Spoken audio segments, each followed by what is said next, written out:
सम्पूर्णमा नमस्कार।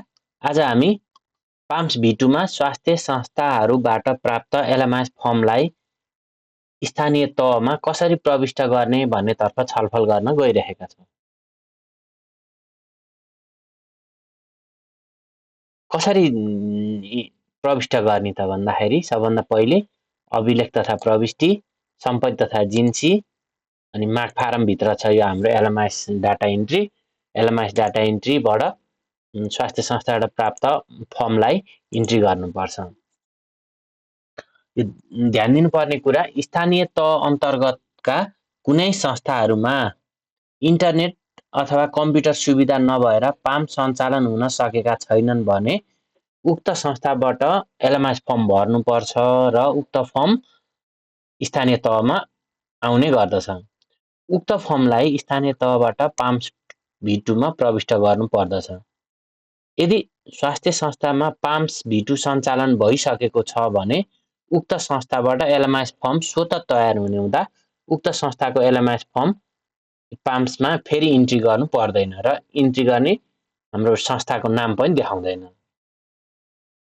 Palms V2 मा हस्तान्तरण पश्चात सम्बन्धित ठाउँमा आम्दानी अथवा दाखिला भएपछि मात्र हफा भएको परिमाण घट्ने हुँदा हफा भएका सम्पूर्ण संस्थाहरूमा पाम्सबाट नै आम्दानी बाँध्नु पर्दछ।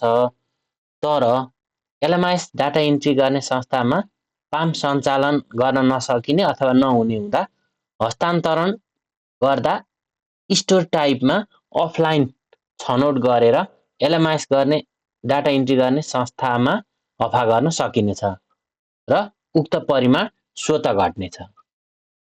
अब हामी कसरी गर्ने त एलएमआइएस डाटा इन्ट्री त्यो हेर्न गइरहेका छौँ। त्यसको लागि एड न्यू बटनमा क्लिक गर्नुपर्छ अनि स्थानीय तह अब यो म ताप्लेजुङको एउटा उदाहरण दिन गइरहेको छु। यो फुङलिङ नगरपालिकाभित्र थुप्रा संस्थाहरूमध्ये एउटा संस्थामा चाहिँ हाम्रो इन्टरनेट सुविधा छैन र त्यो संस्थाले एलएमआइएस फर्म भर्नुहुन्छ भनेदेखि एउटा संस्था मात्रै यहाँ देखिएको छ। यदि दुईटा संस्था हो भने हजुरहरूले यो हाम्रो इएलएमआइएस सपोर्ट सेन्टरमा आफ्नो पालिका अन्तर्गतका कतिवटा संस्थाहरूमा नेट छैन तिनीहरूको नाम उपलब्ध गराइदिनु होला। उहाँहरूलाई हामीले अफलाइन अथवा एलएमआइएस डाटा इन्ट्री गर्ने संस्था भनेर चिनाइदिन्छौँ र त्यो संस्थाहरूको लिस्ट यहाँ देखिन्छ। यदि यहाँ देखिएको छैन भनेदेखि इएलएमआइएस सपोर्ट सेन्टरमा फोन गर्नु होला र हामीलाई खबर गर्नु होला कुन कुनवटा संस्था एलएमआइएस डाटा इन्ट्री गर्ने हो भनेर। अब जस्तो देउलिङ्गे भयो, अब महिना कुन महिनाको डाटा इन्ट्री गर्ने, जस्तो हामी कार्तिक महिनाको इन्ट्री गर्छौँ। अब यहाँ हामीले हाम्रो सम्पूर्ण औषधिहरू यहीँ देखिन्छ। जस्तो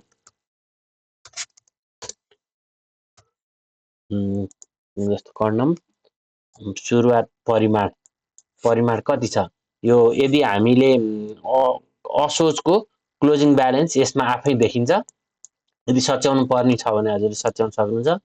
प्राप्त परिमाण त्यो महिनाको आम्दानी, त्यो महिनाको खर्च, म्याच सकिएको परिमाण छ भने राख्नु, छैन भने 0 एड।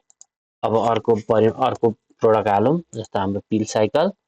अब सुरु परिमाण, प्राप्त परिमाण, खपत म्याच सकिएको पनि थियो त्यो महिनामा र हामीले एड। यसरी एलएमआइएस फर्ममा भएका सम्पूर्ण आइटमहरू हाल्नुहोस् र सेभ अल बटनमा क्लिक गर्नुहोस्।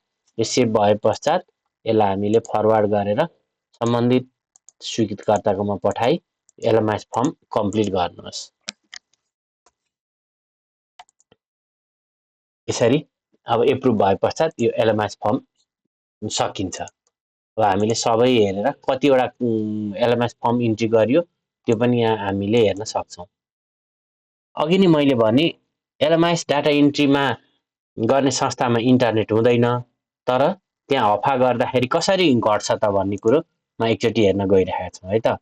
जस्तो हफा एलएमआइएस डाटा इन्ट्री गर्ने संस्थाहरूलाई हफा गर्ने तरिका, त्यसको लागि हस्तान्तरण फारममा जाने, एड न्यू बटनमा जाने, पाम्स युजर हो भनेको छ, पाम्स युजर हो, अनि अनलाइन हो कि अफलाइन। अनलाइन भनेको हाम्रो पाम्स V2 सञ्चालन गर्ने नै संस्था हो।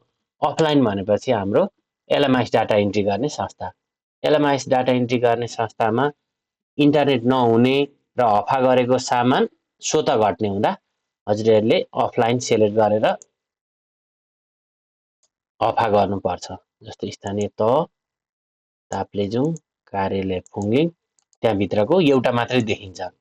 किन एउटा देखियो भन्दाखेरि यो चाहिँ हाम्रो एलएमएस डाटा इन्ट्री गर्ने संस्था हो जसमा चाहिँ इन्टरनेट सेवा सुविधा छैन र त्यो संस्थाले हाम्रो एलएमएस फर्म भर्नुहुन्छ।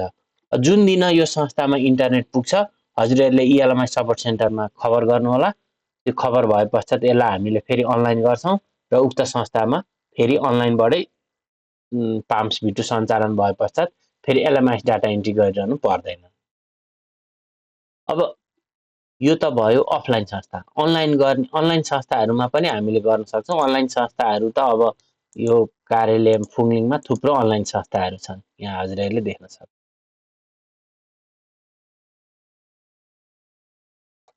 यो भयो हस्तान्तरण।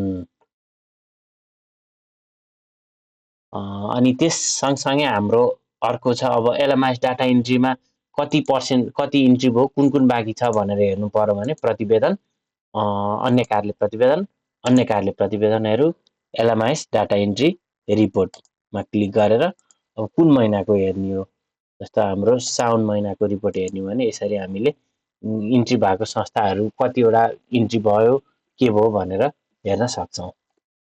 हस्, धन्यवाद।